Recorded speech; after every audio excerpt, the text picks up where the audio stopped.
Merci d'être là. Aujourd'hui, on a fait les tests son quand la salle était vide. Est-ce qu'avec la salle remplie, le volume est correct? Ça va? Deux. Tant mieux. Donc moi, je suis Stéphane de Brabander. Je suis un des fondateurs de ma ferme ici et un des deux coordinateurs actuels. Qu'est-ce que c'est ma ferme, l'endroit où vous êtes aujourd'hui? C'est une ferme qui a été achetée par 1300 personnes et qui continue à avoir des nouvelles personnes la rejoindre pour continuer à y investir et mettre cette ferme à disposition d'agriculteurs, de transformateurs agricoles et pour y attirer un maximum de consommateurs. Donc, très concrètement, nous sommes une coopérative. C'est la ferme Courtaubois que nous avons achetée à la famille de Valkener qui possédait une ferme de 80 hectares dont vous voyez la plus grande parcelle là en face. Cette parcelle-là qui fait 70 hectares, bien orientée, 2 degrés orienté sud. Elle a été achetée par un fonds d'investissement. Et les 1300 coopérateurs se sont réunis pour acheter ce qui restait de la ferme, c'est-à-dire 10 hectares, qui courent le long de la Marque. La petite rivière là, si on se taisait tous, on l'entendrait. Ma ferme la longe sur 1 kilomètre, et pour environ une quinzaine d'hectares de culture. Ici, on est dans le hangar qui est destiné à la transformation. Vous avez juste derrière vous la fromagerie de Jessica. Jessica, elle est chèvrière fromagère indépendante. De l'autre côté de la paroi, avec une paroi qui sépare parce que les bactéries ne peuvent pas s'échanger, vous avez la brasserie, la microbrasserie.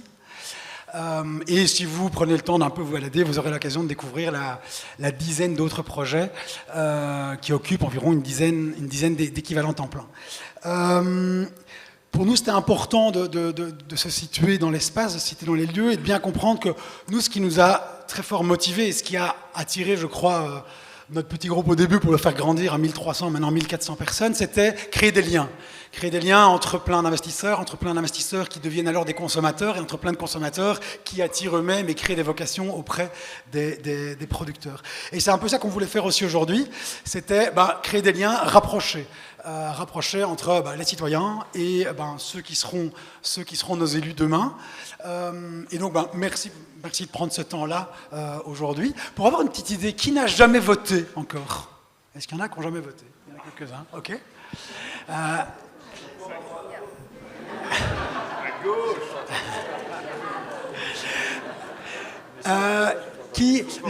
Les écoles nous avaient annoncé un peu plus de monde, c'est que comme c'est samedi et que les profs ne sont pas là, c'est un peu moins contrôlé. Qui n'a jamais assisté à un débat politique? Ah oui, donc ok. Tout le monde n'a pas envie de lever la main, c'est un peu ok. Ça pose un petit peu les choses. Aujourd'hui, on va se prendre 70 minutes pour parler de ce qui nous concerne au sens très très large, c'est-à-dire de l'agriculture, du champ jusqu'à l'assiette. On peut aussi bien parler des traités de libre-échange que des normes alimentaires, que de comment faciliter la vie d'un agriculteur et des transformateurs qui alimentent une filiale. Et pour ça, j'ai le plaisir d'accueillir Benoît Mathieu. Bonjour à tous. Benoît est journaliste politique et fiscalité au journal L'Écho et a gentiment accepté de m'accompagner dans la modération et l'animation de ce débat. Et voilà, je vais lui passer la main pour l'introduction. Merci à tous et toutes d'être venus. Merci aussi aux candidats et candidates d'avoir fait le déplacement. Ce qu'on va juste leur demander de faire, c'est éventuellement en quelques mots de se présenter. Donc, qui ils sont, d'où ils viennent et pourquoi cette candidature, pourquoi avoir choisi l'Europe. Donc, comme ça, au moins, tout le monde sait qui est tout le monde. Donc, on peut éventuellement commencer simplement de gauche à droite. Présentation en quelques mots. Je suis Marc Bottenga, je suis tête de liste du PTB, le Parti du Travail de Belgique. J'ai été élu pour la première fois en 2019. Je suis bruxellois. Qu'est-ce que j'ai encore autre chose? Ça suffit. Hein. Pourquoi le niveau européen? Pourquoi est-ce que je suis là? En fait, je me suis engagé au niveau européen plus ou moins depuis 2015 quand j'ai vu ce que l'Union européenne a fait à la Grèce. Donc la Grèce cherchait une alternative à des mesures d'austérité avec ce qui m'a frappé à l'époque, la pollution à Athènes, parce qu'ils étaient obligés de se chauffer au bois. Et du coup, je me suis dit, purée, c'est pas possible, une Europe qui écrase un petit pays comme ça. Et ça m'avait motivé. Et alors, je me suis engagé au niveau européen pour dire, voilà, il faut une mobilisation européenne pour changer ça. Bonjour à toutes et tous et merci pour l'invitation à ce débat. Je suis Saskia Bricmont, députée européenne depuis 5 ans et tête de liste. pour un second mandat. Alors mon engagement politique remonte à la fin des secondaires, enfin plutôt militant, d'abord associatif, pour une haute mondialisation et un commerce équitable, magasin du monde Oxfam, que sans doute beaucoup d'entre vous connaissent. Et c'est finalement cet engagement militant qui s'est poursuivi dans l'engagement politique chez Écolo, et de fil en aiguille, je me suis présentée au scrutin européen en 2019, parce que justement, le levier commercial pour un commerce plus équitable, c'est au niveau européen qu'il se décide, et je suis sûre qu'au cours du débat, on aura l'occasion d'en reparler. Bonjour à toutes et à tous, mon nom est Yvan Verhoekstraat, tête de liste pour les engagés, papa de 3 enfants, Valentine, Victor et Pierre. Je suis un entrepreneur, c'est la première fois que je me présente à un scrutin de ce type-là. J'avais créé plusieurs sociétés, dont la dernière société est MediMarket. Ayant revendu cette entreprise, je me suis dit qu'est-ce qui pouvait faire sens pour le reste de ma carrière, des années que j'avais à faire. Et justement, pour mes enfants, je me suis dit qu'il fallait quand même essayer de changer le système dans lequel on est enfermé, ou on semble enfermé. Et changer ce système, j'ai le sentiment qu'on peut le faire qu'au niveau européen. Et c'est pour ça que j'ai décidé de m'engager en politique et de m'engager au niveau européen pour essayer d'agir à la racine. Et on aura certainement l'occasion d'en reparler. Voilà. Bonjour à tous, mon nom est Benoît Cassard, je suis agriculteur. Je suis aussi le fondateur d'une petite entreprise qui commercialise des semences de bovines, donc du sperme de taureau en réalité. Et je m'occupe aussi d'être le secrétaire général de la Fédération nationale du commerce de bétail. Alors j'essaie depuis maintenant, je vais dire, une petite trentaine d'années de porter haut et fort la voix du monde rural et de l'agriculture, que ce soit au quotidien par mon job de la Fédération des marchands de bestiaux, où j'essaie d'avoir de l'impact sur les réglementations, qu'elles soient au niveau régional, fédéral ou européenne. Et à l'occasion des élections, j'essaie d'être le porte-parole des agriculteurs, parce qu'aujourd'hui, on a quand même un gros souci au niveau du renouvellement des générations d'agriculteurs. La moyenne d'âge des agriculteurs, c'est 59 ans. On voit qu'il y a une mutation rapide du monde dans lequel on le vit, qui a beaucoup de défis à relever en même temps. Et ces enjeux-là, pour l'agriculture, c'est vraiment au niveau européen qu'ils se jouent. Donc, c'est toujours au niveau européen que j'ai essayé d'être candidat aux élections européennes. Voilà. Bonjour à tous, Fabrice Van Dorp, j'ai 2 enfants, une fille et un garçon magnifique. Je parle de la fille, hein, le garçon n'est pas beau. Non, c'est une blague. Je suis un ancien sportif, je suis un cavalier professionnel, petit-fils d'agriculteur. J'ai moi-même fait mon brevet en 2000 à Fosse-la-Ville, la FJA de Fosse-la-Ville qui est fort active dans le patelin. Je me suis intéressé à la politique. Déjà, je suis à l'Europe, je vais vous dire pourquoi. C'est parce que je suis à la place de Benoît, qui était chez nous avant, chez Davy. Donc c'est de sa faute si je me retrouve à l'Europe. Comme ça m'intéresse, l'agriculture m'intéresse énormément. Donc je me suis retrouvé un peu amené à parler de l'agriculture, et c'est ce qui me tient à cœur. Donc c'est vrai que, comme dit Benoît, on voit que l'agriculture de nos arrière-grands-parents ne sont plus du tout en adéquation avec notre monde. On parle dans un libéralisme un peu fort, donc il faut revenir peut-être à l'agriculture comme ici, hein, je pense en tout cas.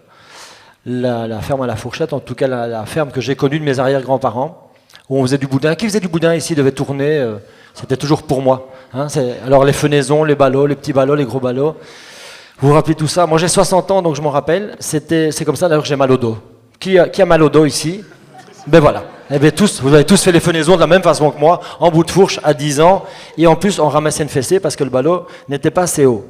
Donc voilà, c'est pour ça que je me suis lancé un peu en politique, parce que j'ai vu qu'il y a beaucoup de fonds FEDER qui sont un peu distribués partout, et on n'est pas dans la gestion. On donne un peu des fonds et on ne suit pas les projets.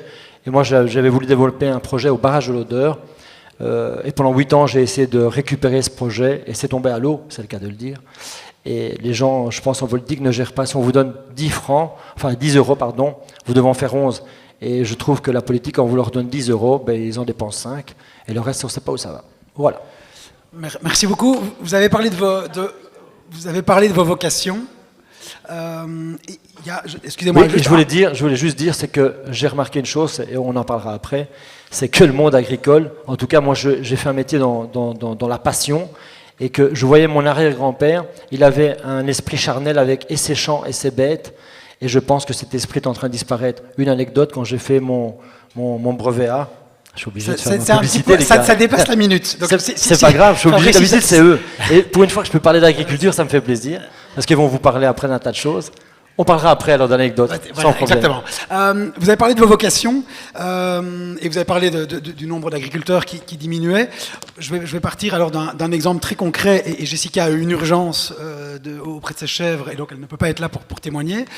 Jessica, elle a eu la vocation d'être chèvrière, et elle n'était pas dans une famille agricole, donc il n'y avait pas d'héritage de terre qui était possible. Donc en gros, c'est impossible de se lancer. Pour un troupeau à l'équilibre, c'est une trentaine de chèvres. Si on veut le faire en respectant l'environnement, il faut atteindre quasi 10 hectares. On ne sait pas les acheter, certainement pas dans cette région. Grâce à ma ferme, elle a pu se lancer. Maintenant, elle se retrouve dans une situation de travailleurs précaires, comme la plupart des petits agriculteurs. Or, elle a un sentiment profond, et je pense que c'est partagé par la plupart des gens qui l'entourent et de ses clients, de rendre service à la société. Et là, on se dit, il y a un truc qui est cassé. Non seulement c'est impossible d'avoir accès aux actifs dont on a besoin, on est un travailleur précaire et on rend un service à la société. Qu'est-ce que vous, je ne sais pas qui veut réagir en premier, vous avez envie de proposer, ou qu'est-ce qui vous anime au fond de vous pour apporter une solution à ce genre de situation? Je ne sais pas, Saskia? Merci. Jessica, donc on a rencontré tout à l'heure, qui était là tout à l'heure. Effectivement, et c'est le témoignage que l'on reçoit de la part de la plupart des petits agriculteurs. Et récemment, j'étais aussi dans une ferme d'élevage bio. Et on sait que 30% des agriculteurs qui ont décidé de se lancer dans le bio hésitent à renoncer, alors qu'ils ont payé pour, qu'ils ont mis les années à y aller de manière volontaire et sans aide, et que désormais c'est extrêmement compliqué pour eux. C'est aussi extrêmement compliqué pour le secteur en général, pas uniquement bio, et ça a été révélé aux yeux de la population avec la colère agricole et les manifestations. Et pour moi, ça touche fondamentalement au cœur du modèle économique de la politique agricole européenne, cette fameuse PAC. Nous, écolos, c'est pas un secret, ça fait des années qu'on dénonce le système profondément inéquitable de cette politique agricole commune, le fait qu'il y a finalement une concentration des aides européennes vers des exploitations agricoles de grande taille. Donc voilà, la proportion, c'est plus ou moins 80% des moyens qui vont à 20% des exploitations agricoles européennes, et puis toute une diversité de pratiques agricoles qui n'ont pas nécessairement accès, qui ne sont pas reconnues par cette PAC et qui n'ont pas facilement accès aux aides. Dans le cadre de la dernière réforme, on a voulu mettre en place un système qui encourage la création d'emplois avec une rémunération à la main d'œuvre. Ça a été rejeté. On a proposé aussi davantage d'aide pour une agriculture extensive et un élevage extensif plutôt qu'intensif. Les choses ont été limitées. Je parle bien de la PAC européenne, puisqu'on est dans un débat européen. Je ne parle pas de la PAC wallonne, qui avait été au-delà de la PAC européenne. Donc un système inéquitable, injuste sur le plan des revenus. Et on savait déjà en 2021, quand on a adopté cette PAC, que le système n'est pas rémunérateur pour les agriculteurs.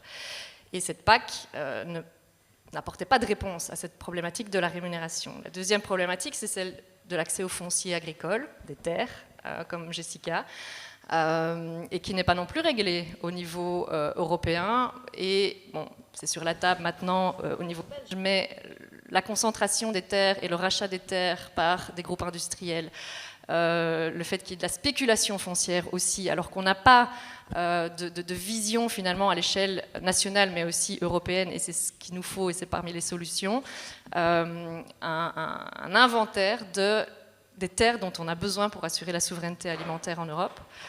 Et faire en sorte que la PAC devienne beaucoup plus équitable, rémunère la diversité des pratiques, rémunère la transition du secteur agricole dans sa diversité et son entièreté vers des pratiques agroécologiques, et que les soutiens soient apportés aux services rendus à la nature. Et c'est ça, pour répondre à la question, c'est l'ensemble de la PAC, et on pourra y revenir via les questions parce que c'est quand même très très vaste. qui doit être revue pour non seulement assurer cette transition du secteur agricole, comme de tous les autres secteurs d'ailleurs. Parce que souvent on entend dire, oui, les agriculteurs ne sont pas responsables de tous les maux. Ben non, mais ils font partie de la solution par contre.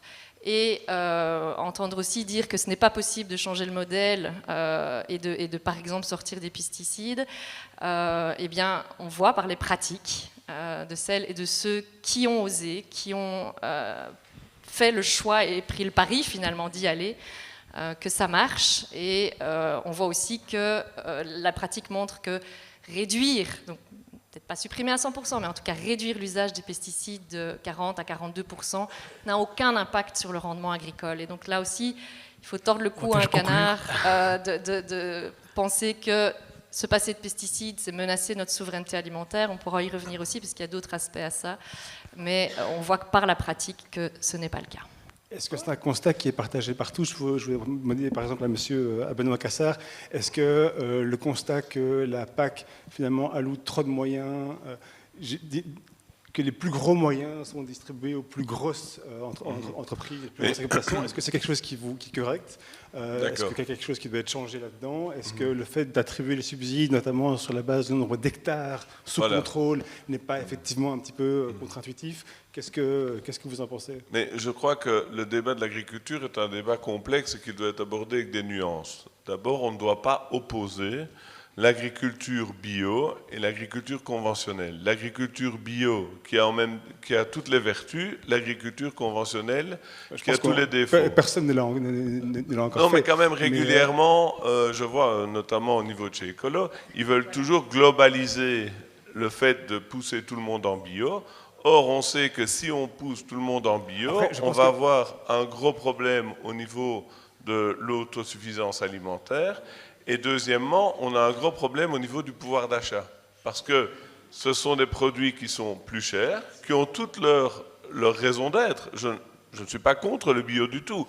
Le consommateur qui veut acheter bio, qui a la philosophie d'acheter bio, il peut le faire. Le producteur qui veut le faire, il peut le faire. Mais si on globalise, on va surproduire un produit bio plus cher, qui ne saura donc plus être valorisé correctement. Et c'est pour ça qu'aujourd'hui, 30% des agriculteurs bio sont prêts à changer de modèle. Par rapport à la PAC, par rapport à la PAC, effectivement, les grands bénéficiaires de la PAC sont des exploitations énormes. Et c'est pour ça qu'aujourd'hui, il y a une évolution, et qu'au niveau du MR, on est favorable à ça, pour plus lier les aides à l'unité de main-d'œuvre. Donc intégrer le critère de l'unité de main-d'œuvre au niveau de la répartition des aides. Dans le programme Ça, c'est un élément. Et alors, mais ça, on y reviendra plus tard, à mon avis, c'est aussi ce qu'on remet bien en cause aujourd'hui aussi, c'est les accords de libre-échange qui ont aussi mis en difficulté, quand ils sont pas cohérents, qui ont aussi mis en difficulté les producteurs, parce que le prix payé aux producteurs est un prix qui émerge du marché mondial, et le marché mondial est un marché de résidus qui ne correspond plus au coût de production. Donc c'est un élément qu'il faut corriger aussi. Maintenant, je ne suis pas d'accord qu'on critique à 100% la PAC non plus, parce qu'il faut bien se dire que la PAC, c'est la première politique agricole commune, qu'elle a permis à l'Europe de devenir autosuffisante en quantité produite. Donc tout le monde a mangé, parce qu'aujourd'hui, il y a plein de gens qui pensent que la nourriture tombe du ciel et que c'est un droit automatique. Ce n'est pas du tout le cas. Et deuxièmement, il a permis non seulement d'avoir une nourriture en quantité suffisante, mais aussi à un prix intéressant pour le consommateur. Donc quand on dit les grands producteurs sont les bénéficiaires de la PAC, c'est vrai, mais le consommateur est aussi un bénéficiaire de la PAC, parce qu'il a pu manger des produits à un prix bas qui ne couvre pas le coût de production. Je pense que la révision... Très rapidement, et pour revenir à la question 1, il est évident que la PAC doit évoluer. Elle doit évoluer, elle ne doit pas évoluer de manière trop violente, parce qu'évidemment, il y a des gens qui ont fait des investissements sur base d'un régime, et donc il faut pouvoir transitionner vers un autre régime. Il est clair qu'on doit faire évoluer le régime vers des subsides qui sont plus à l'unité de production, donc à la main-d'œuvre, liée à la main-d'œuvre, et pas uniquement comme ça l'est actuellement, principalement à l'hectare. L'autre chose, c'est pourquoi, parce qu'à partir du moment où c'est à l'hectare et avec quand même une aide plus importante pour les 30 premiers hectares, pourquoi est-ce que ça pousse aux grandes exploitations? Il y a 2 raisons principales. La première, c'est qu'à partir du moment où vous avez une charge administrative qui est tellement lourde, c'est que pour pouvoir y faire face, vous avez aussi besoin de frais fixes, simplement pour pouvoir coordonner et pouvoir répondre à toutes les exigences. Donc il faut aussi une simplification qui permettra aux plus petites exploitations d'arriver à faire face et de ne pas passer une proportion trop importante de son temps dessus. Le deuxième point qui est quand même important, et on l'adresse peu, c'est qu'il y a une spéculation aujourd'hui sur les terres et qu'il faudra oser adresser cette problématique-là. Et moi, j'ai eu cette expérience-là dans les pharmacies. Aujourd'hui, il y avait une loi sur une limitation du nombre de pharmacies et on a une limitation sur le nombre de terres. Et la réalité, c'est qu'à un moment donné, quand il y a quelque chose qui est limité, et aujourd'hui la terre agricole, elle est limitée, il y a des gens qui à un moment donné commencent à spéculer. Malgré qu'il y avait un prix maximum sur les pharmacies, les gens le contournaient en se mettant en société, vendant les parts de la société, en simplement vendant l'immeuble qui allait avec la pharmacie à un prix exorbitant. Et ce qui fait que la rentabilité du métier de pharmacien était devenue très faible. Il passait sa vie à essayer de rembourser une pharmacie qu'il avait achetée 2 ou 3 fois le prix qui était pourtant limité dans un arrêté royal. Et donc ça montre bien que quand on a un bien rare, et ici c'est un bien rare essentiel commun, il va falloir avoir le courage de réguler la manière dont ce prix va monter, parce que sinon, à un moment donné, ce sont les spéculateurs qui vont pouvoir mettre la main dessus. Quelle régulation vous proposez de mettre en place? Et je pense que créer des mécanismes de préemption, créer des mécanismes de limitation de prix, je pense qu'on devra oser aller à l'encontre du fonctionnement normal du marché pour ce bien qui est un bien rare. Parce que sinon, à un moment donné, on risque de créer un dysfonctionnement et que les agriculteurs qui veulent vivre simplement et rembourser ce bien qui est un bien de spéculation simplement avec leur travail, ça devient impossible. Et donc on a un disconnect entre la personne qui travaille et la valeur du bien qui en fait ne représente pas la valeur du travail mais qui représente une spéculation. Et donc je crois qu'il va falloir oser intervenir de manière structurelle sur le prix des parcelles pour l'encadrer et pour veiller à ce que ça puisse être rentable et pour veiller à ce que ça reste aux mains de ceux et de celles qui l'utilisent. Alors on ne va pas rentrer dans tous les détails, mais je pense que c'est essentiel. Et après, on reviendra sur les mécanismes de libre-échange et sur tout le reste. Mais donc, je ne connais pas tout le programme des engagés. Les engagés sont vraiment pour un plafond, ou en tout cas un mécanisme de plafond de la terre agricole? On a plusieurs. Alors, on n'a pas dans le programme comme ça un plafond de la terre agricole, mais on a des mécanismes d'interception où le pouvoir public peut venir prendre avec un droit de préemption et veiller à ce qu'il n'y ait pas des montants qui deviennent exorbitants ou qui deviennent... Et je pense qu'on devra creuser plus en avant encore dans cette logique-là, parce que simplement, à un moment donné, sinon on n'y arrivera pas, parce que ça devient un bien en tant que tel. La valeur terre a une valeur sans même le travail qui est dessus. Et je pense que ça, c'est la base du problème. Fabrice, tu veux réagir? Oui, c'est bien joli, mais je pense qu'on devrait faire un retour en arrière aussi, voir un peu l'historique. Les années 60-70, qu'est-ce qu'on a fait? On a permis à des agriculteurs de dire, allez, vas-y, on a besoin de céréales comme ça, on a besoin de tel produit, des intrants, on y va, des minéraux. Et puis d'un seul coup, on fait une marche arrière, maintenant on dit, tout doit arrêter. Les petites fermes ne savent pas survivre, des fermes de 20 ou 30 hectares avant, c'est des gens qui vivaient en autarcie totale. C'est terminé, il faut des fermes maintenant de plus en plus grandes. Alors je vais rebondir un peu sur ce qu'on vient de parler de droit de préemption. C'est bien d'avoir un droit de préemption sur les terres, mais est-ce que les banques font encore leur boulot? Non. Moi j'ai des jeunes fermiers autour de chez moi ils sont à 3 ou 4 générations dans la même ferme, ne savent pas acheter les terres des parents. C'est impossible, ils vivent déjà tous dans la même ferme, ils ne savent même pas acheter un appartement. Et alors après, bien sûr, les banquiers disent non, on ne peut pas vous prêter. Pourtant, il y a un petit rendement. Deuxième problème aussi. Tout le monde partage le problème, mais quelle est la solution? La solution, il faut justement la chercher. Il faut qu'on revienne. Oui, ça fait il faut la chercher. On essaie de trouver la solution. Mais je pense qu'il faut mettre aussi des gens au niveau de la PAC. Il ne faut pas acheter le bébé avec l'eau du bain. Parce que la PAC, il y a du bon. 9 millions de fermes en Europe. On passe de 30 000 il y a 20 ans d'ici à 15 000 fermes chez nous. De moins en moins, 85% des fermiers ont 55 ans pour l'instant et voire plus. Il n'y a pas d'enfants derrière. Donc on va faire quoi? On va acheter de la nourriture, on parle de Mercosur, de moins bonne qualité. On va faire entrer ça chez nous, de la viande, des céréales. C'est pas possible. Donc il faut vraiment reprendre le taureau par les cornes, c'est le cas de le dire. Pour en tout cas M. Cassard. Dans le cas du bail ferme, il y a quand même plusieurs pistes de solutions. Il y a des solutions, pour oui. Réguler et encadrer les choses et les rendre rentables pour ceux qui pratiquent la terre. Il y a des solutions, mais il faut jouer le jeu. Monsieur vient de le dire, je ne sais plus ton prénom, Stéphane. Les banques ne font plus non plus office de banque. Donc on cherche à pouvoir acheter des terrains comme la jeune dame qui veut acheter avec sa chèvrerie, ne sait pas acheter ces terrains parce qu'aucune banque la suit, alors qu'elle a un rendement, elle a quelque chose. On va prendre le cas du lait. 40 cents du départ de la ferme, c'est des spéculations, donc les gens qui spéculent sur le lait. Les gens pour l'instant qui font la traite, envoient le lait, devraient au moins avoir 60 cents pour vivre dignement. Ils ne savent pas vivre.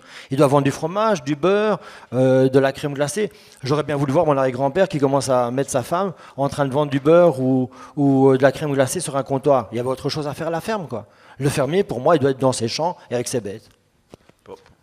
Par rapport à la régulation éventuellement du prix des terres, qu'est-ce que... Oui, mais je pense que, tout d'abord, je pense qu'il y a beaucoup de choses, étonnamment, je vais vous étonner, qui ont été dites avec lesquelles je suis d'accord, mais du coup, je me suis demandé pourquoi est-ce que les dernières 30 ans, on ne les a pas appliquées, ces choses-là.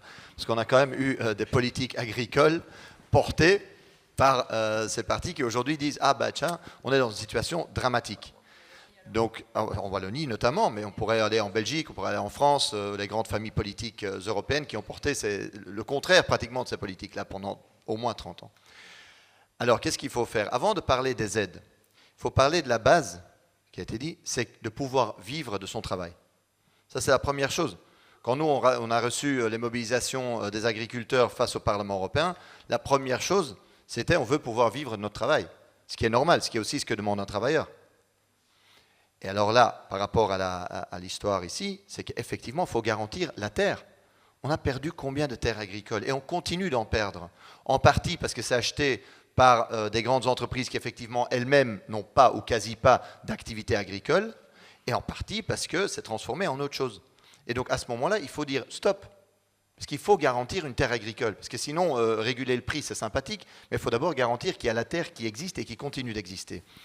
Deuxièmement, par rapport au rôle des banques, pourquoi est-ce qu'on n'oblige pas les banques à aider davantage, à offrir des prêts à des jeunes qui veulent se lancer?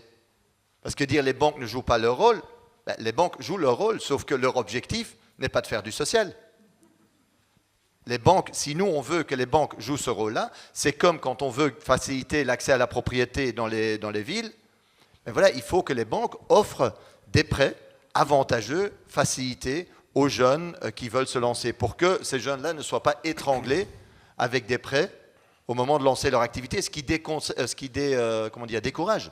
Yvan, tu veux réagir là-dessus? Oui, juste très rapidement sur les banques. Moi, je pense que c'est une solution très, très, très partielle parce que emprunter de l'argent coûte de l'argent, même si parfois certains ont du mal à le reconnaître au niveau de l'État aussi. Emprunter de l'argent coûte de l'argent, petite parenthèse.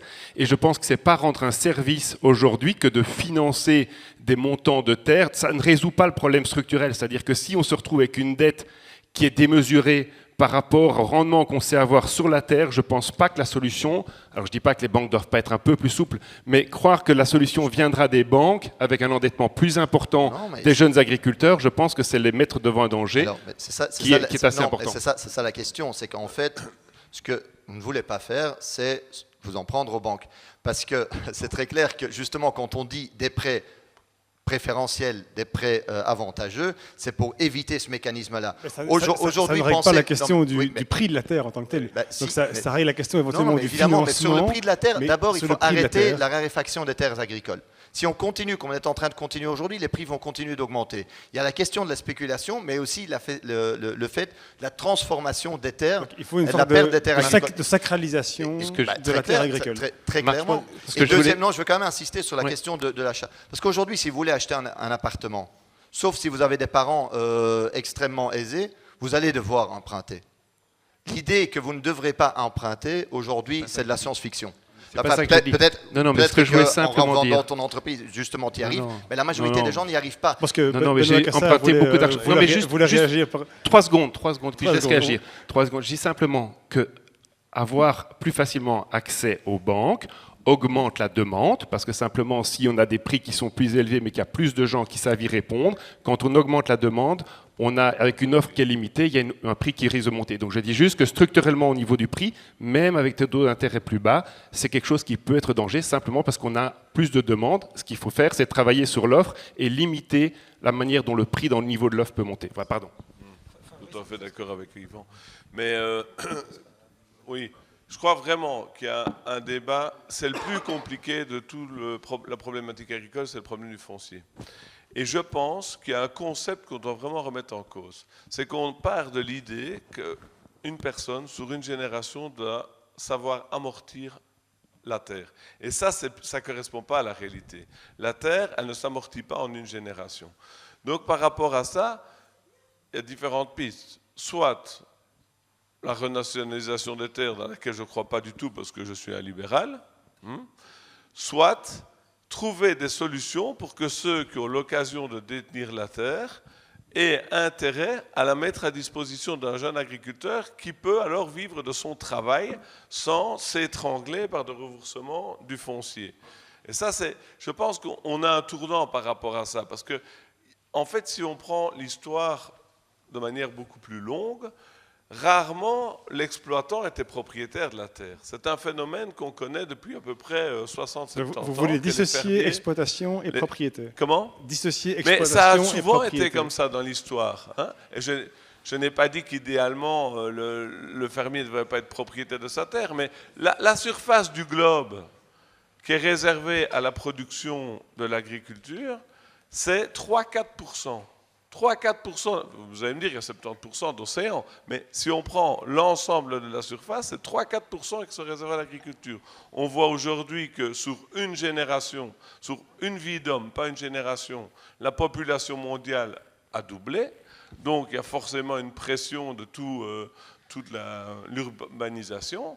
On voit qu'il y a le réchauffement climatique qui fait qu'il y a une partie des terres qui étaient cultivées et qui ne le seront bientôt plus parce qu'il y a une désertification en cours. Donc forcément, il y a une raréfaction qui va continuer de l'offre de terre et son prix, si on est dans un système de concurrence, va toujours augmenter. Donc ici, je crois que vous avez un projet qui va dans le sens de ce que je disais, c'est-à-dire des gens qui se mettent ensemble pour chacun investir des sommes raisonnables et après pouvoir vivre, que celui qui exploite la terre puisse vivre de son travail, c'est un projet innovant qui, me semble, va dans la bonne direction. On peut travailler sur le bail à ferme pour que le bail à ferme soit, pour motiver les gens à faire des baux à ferme, par exemple en travaillant sur les droits de succession, etc. C'est une autre piste.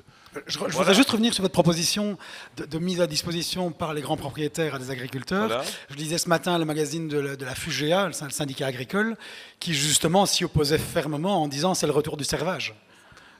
Ok, mais qu'est-ce qu'on fait d'autre alors? Je pense qu'il y a Stacia Bricmont qui... On met un peu de cohérence, en fait, Monsieur Cassard, parce que dites à votre ministre de l'Agriculture, Willy Borsu, de faire en sorte que les terres agricoles qui sont actuellement en bio, et il n'y a que l'EMR pour dire que les écolos ne pensent qu'aux agriculteurs bio, je disais justement que la transition doit servir à accompagner l'ensemble du secteur dans sa transition écologique, et on n'a pas le choix pour le point que vous mentionnez à juste titre, le dérèglement climatique et la désertification, qui ne vient pas toute seule, en fait. Et les pratiques agricoles doivent évoluer pour faire en sorte qu'on assure la survie de l'agriculture et du coup de la souveraineté alimentaire. Je reviens au rôle de Borsu, parce qu'ici ça devient un débat wallon si on parle du bail à ferme et compagnie. Ouais, mais donc Willy Borsu bloque aujourd'hui un dossier, et c'est la raison pour laquelle Adrien Bloen, notre agriculteur de Havelange, a décidé de se lancer avec nous dans les élections européennes, parce que justement la question du foncier agricole pourrait être réglée facilement si on ne transformait pas ces terres en terrain d'activité économique. Et donc on en est là aujourd'hui. On en revient à la sacralisation de la terre agricole. Des conflits d'usage entre des terres qui sont aujourd'hui déjà occupées par des terrains agricoles, qui plus est bio, donc qui ont mis un temps pour cette reconversion sans aide, et qui sont menacés d'être transformés en terrain industriel, alors que le ministre a la compétence pour dire non et protéger les terres agricoles. C'est un exemple parmi tant d'autres qui nous préoccupent aujourd'hui sur le terrain, qui préoccupent Jessica et tous les autres agriculteurs qui veulent accéder à une terre et qui n'y arrivent pas. Pourquoi est-ce que les pouvoirs publics ne jouent pas le rôle de Terre en Vue ou ne soutiennent pas Terre en Vue? Pourquoi est-ce que les moyens, depuis les moyens agricoles en Wallonie jusqu'à la PAC au niveau européen, ne soutiennent pas les modèles de coopératives? Quels que soient les modèles en place, coopératives pour l'accès au foncier, coopératives pour mettre en commun le matériel agricole, les fermes, il y a une diversité d'approches et une volonté de certains agriculteurs de changer leurs pratiques, mais ils ne vont pas être encouragés pour y aller. Ils sont coincés dans le modèle PAC dans lequel ils se trouvent, coincés avec des subsides dont aujourd'hui beaucoup témoignent qu'ils voudraient bien pouvoir s'en passer, mais qu'en fait le modèle dans lequel ils ont été embarqués les coince. Et donc on doit les juste décoincer une dernière réaction et puis on faire va en sorte clôturer le sujet. de les accompagner dans l'autre direction. Oui, je Vas-y, pense qu'on mélange un peu tout.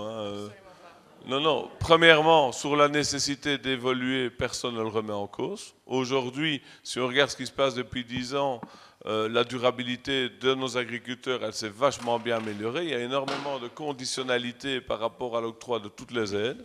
C'est pour ça que vous votez pour la suppression des aides environnementales. C'est éventuellement le sujet qu'on y vient juste après. Donc si on peut effectivement terminer sur le côté accès à la terre pour passer justement... Oui, mais accès à la terre, mais j'ai toujours pas compris ce qu'elle voulait dire, parce que si on n'a pas, si y a une raréfaction des terres, dire qu'on doit arrêter de mettre des parcs industriels et tout ça, ok, mais l'activité économique, il faut quand même bien qu'elle se mette quelque part, et on doit tout faire pour le faire diminuer le moins possible la surface de la Terre, mais quand vous avez la population mondiale qui passe de 4 milliards à 8 milliards sur 60 ou 70 ans, il y a malgré tout, ça prend de la place, c'est ce que je disais, il faut voilà. Ceci dit, c'est pas seulement l'industrie, c'est tout autant les chevaux et le reste pour avoir l'honnêteté de le dire aussi. Il y a beaucoup d'éléments qui expliquent la réduction des terres disponibles et ce qui explique aussi l'augmentation du prix de ces terres. Et franchement, dire que les finances publiques vont devoir acheter les terres pour ça, moi je ne suis pas dans ce modèle-là. Voilà, je pense qu'en tout cas, on ne videra pas la question du prix du foncier et de l'accès à la terre, effectivement, en une demi-heure. J'aurais voulu évoluer, si vous voulez bien, parce qu'on a parlé de l'origine de la grogne des agriculteurs, qui est effectivement le fait que le travail n'est pas rémunérateur en soi, et éventuellement de la réponse politique qui est apportée à cette grogne, parce que finalement, la réponse politique qui est apportée, je pense qu'elle porte notamment sur les conditionnalités environnementales, justement, de la PAC. Et donc, là où il y avait est-ce qu'il n'y a pas une forme de dissonance cognitive, de dissonance politique entre la question qui est de pourquoi est-ce que mon travail n'est pas rémunérateur et la réponse politique qui est apportée en disant on va lever certaines conditions environnementales. Je pense que les 4% de terres en jachère, ce genre de choses. Donc, la réforme qui a été votée porte sur des conditions environnementales liées à la PAC. Est-ce que c'était vraiment là la question qui était posée? Et c'est la question que j'aurais voulu poser à Benoît Cassard. Donc on a répondu en levant des conditions environnementales à une question qui était pourquoi est-ce que mon travail n'est pas rémunérateur? Et oui, quel est le lien entre la réponse politique et la question qui était posée? Mais nous, que ce soit clair, on n'est pas contre l'évolution, mais pas du tout. Non, mais c'est pas ça que je dis. Je dis juste ce que l'on essaye de faire, c'est la réforme qui a été votée d'un système punitif à un système qui motive les gens à faire des choses et que ce soit leur choix, d'aller dans le sens. Donc, il faut que la PAC devienne quelque chose d'attrayant au niveau des mesures supplémentaires qui sont faites pour l'environnement, pour pouvoir... mais il ne faut pas qu'il y ait de conditionnalité environnementale pour l'attribution de subsides. Si, mais ça existe depuis toujours, ça, les conditionnalités. Celui qui ne respecte pas les règles, il ne touche pas les aides. On vient les assouplir. Non, attendez, on n'a pas assoupli, on a assoupli des prochaines règles qui allaient être en cours, mais on n'a pas... Non. Comme certains vous avez assoupli. On n'est pas revenu complètement en arrière. La tendance reste la même. On a juste mis des assouplissements dans les applications et un peu plus de liberté pour les États membres et pour les agriculteurs. Okay? Et nous, on pense que la transition doit se faire avec les agriculteurs. Parce que la pire chose qui pourrait arriver pour la transition écologique, c'est qu'il n'y ait plus d'agriculteurs. Et là, on est au bord du gouffre. Donc, si, à un moment donné, on veut faire tout d'un coup, de manière brutale, en Europe, et qu'il n'y a plus d'agriculteurs, ce qui va se passer, c'est qu'on va délocaliser la production, parce que les gens ne vont pas arrêter de manger, en dehors de l'Europe, et importer une nourriture qui ne correspond pas nécessairement à notre cahier de charge. Ça, ce serait vraiment l'aberration du système. Donc il faut que les transitions se fassent avec les agriculteurs, en concertation avec les agriculteurs. C'est une de mes motivations de ma candidature, c'est d'amener du bon sens et du réalisme dans l'évolution des choses. Mais quand on sait que les antibiotiques ont diminué de 58%, que les produits phyto ont diminué de 43% au cours ces dernières années, tout va dans le bon sens. Ma fille elle travaille au Centre de recherche agronomique à Gembloux, elle compile au niveau européen tout ce qui se fait en matière de progrès environnemental pour essayer de diminuer l'impact CO2 de l'agriculture et tout ça. Il faut arrêter de caricaturer comme si on ne faisait rien. Je crois que le message est compris. Oui, moi je vais être très court. Si vous voulez que ça fonctionne, il faut mettre des gens qui comprennent le système. C'est très simple. Est-ce que ces gens qui ont fait la PAC comprennent à 100% le système ? Je pense qu'il faut voter pour des gens qui ont une expérience, ou en tout cas qui ont une vue. Parce que pour l'instant, il y a peut-être des gens qui sont à l'Europe et qui décident des choses, mais qui ne comprennent pas ce système. Donc c'est peut-être important aussi, comme disait Benoît, de voir les gens qui sont justement intéressés par faire quelque chose, ou en tout cas un changement. La PAC, il ne faut pas l'acheter, ça c'est certain, elle existe depuis trop longtemps. Elle a sauvé aussi des installations, elle a sauvé des fermes, elle apporte de bonnes choses. Mais maintenant, il faut peut-être aller beaucoup plus loin, mettre des gens à la base de ce travail, mais qui connaissent le métier, qui connaissent le système. J'ai rarement vu un mécanicien, et je suis dentiste et je vais aller réparer un moteur. C'est compliqué. Hein ? Alors, pourtant, ce monsieur est très intelligent, donc il faut mettre des gens qui sont assez intelligents pour comprendre ce qui se passe et aller dans le bon sens. Peut-être juste un peu de pédagogie, parce que je ne suis pas sûr que tout le monde sait exactement de ce dont on parle ici. Alors d'abord, est-ce que les assouplissements, et c'était ça la question, permettent de répondre à la colère des agriculteurs ? La réponse est non. Est-ce que ces assouplissements sont un aussi grand scandale que certains ont dit ? Je vais juste rappeler ce que c'est. Je pense que ce n'est pas forcément une bonne idée, mais il ne faut pas non plus diaboliser ce qui a été fait et on n'est pas non plus revenu tout à fait en arrière. Je pense que ce n'est pas exact de le dire. Par contre, je pense que la vraie solution, elle viendra de la définition d'un prix minimum, parce qu'il n'y a pas de raison que les agriculteurs vendent à perte. Et aujourd'hui, il y a quelques premiers pas qui ont été faits dans cette direction-là. On est dans un débat wallon, pas un débat européen, wallon et fédéral, avec le ministère des Finances qui doit pouvoir mettre par filière, définir un prix minimum. Mais pour ça, aujourd'hui, on n'a pas du tout assez de personnel que pour que ça soit fait avant 10 ou 15 ans. Et donc, on ne répond pas encore à ce niveau-là. Juste au niveau des assouplissements, la balle, elle est surtout renvoyée au gouvernement wallon, pour être clair. Mais ces assouplissements ne sont pas tous scandaleux. Au niveau des rotations, on dit simplement que les États, plutôt que de faire des rotations, peuvent permettre une diversification et que le gouvernement wallon peut avoir certaines souplesses par rapport à ça, c'est le point 1. Au niveau du point 2, qui est l'obligation de couverture, qui est une vraie bonne chose, mais on donne une certaine souplesse aux États en fonction, par exemple, de la météo, de définir des dates qui correspondent mieux à la réalité, par exemple, parce qu'à un moment donné, on n'est pas capable d'aller au champ simplement parce que les sols sont trop humides. Ça ne me semble pas disproportionné. Et surtout, c'est la responsabilité des États, du gouvernement wallon, dont font partie certains de mes collègues ici, qui ont la possibilité ou non d'activer cette ouverture, cette souplesse offerte par la Commission européenne. Troisième point, c'est qu'il n'y a pas de sanctions, ou que les sanctions ne seront plus appliquées, pas pour les énormes, parce qu'on vient de parler, on dit de l'agro-industrie, pas pour les énormes exploitations, mais les exploitations de moins de 10 hectares ont reçu une souplesse supplémentaire au niveau des sanctions qui ne seront pas appliquées aux petites exploitations. On parle bien des petites exploitations de moins de 10 hectares, donc pas aux toutes grosses. Et le quatrième point, qui est celui qui fâche le plus, c'est les 4% de jachère, où on passe d'un mécanisme obligatoire à un mécanisme de rémunération, parce qu'on prive quelque part l'agriculteur d'une partie de sa rémunération et on le remplace par une obligation de valorisation quelque part de ce manque à gagner. Est-ce que c'est bien, est-ce que c'est pas bien sur ce quatrième point ? Moi, c'est celui avec lequel je suis le moins à l'aise pour être tout à fait clair, mais en tout cas, je comprends la logique de se dire qu'à partir du moment où vous enlevez 4% du revenu, voilà, vous passiez plutôt dans quelque chose de positif plutôt que punitif. Est-ce que c'est suffisant ou pas ? Je ne me prononce pas, mais il ne faut pas dire... Voilà, c'est ça les 4 points principaux. C'est juste ça que je voulais préciser. Une réaction de Saskia sur ce point-là et éventuellement revenir sur l'idée du prix minimum pour la rémunération des agriculteurs, si ça vous va. Le verdissement de la PAC, il est en cours depuis les années 90. Le pacte vert européen adopté en 2019 comprend une stratégie de la ferme à la fourchette dont rien n'a été mis en œuvre. Donc le pacte vert s'est arrêté à la porte de nos campagnes. Donc, pendant la colère des agriculteurs, j'estime qu'il y a eu une instrumentalisation par les partis qui veulent en fait la fin du pacte vert, qui veulent de cette pause réglementaire dans les matières environnementales. C'est le premier objectif depuis des mois du PPE, le Parti populaire européen, qui est le premier groupe qui avance au rouleau compresseur sur cette politique agricole inéquitable et sur les traités de libre-échange, d'une part.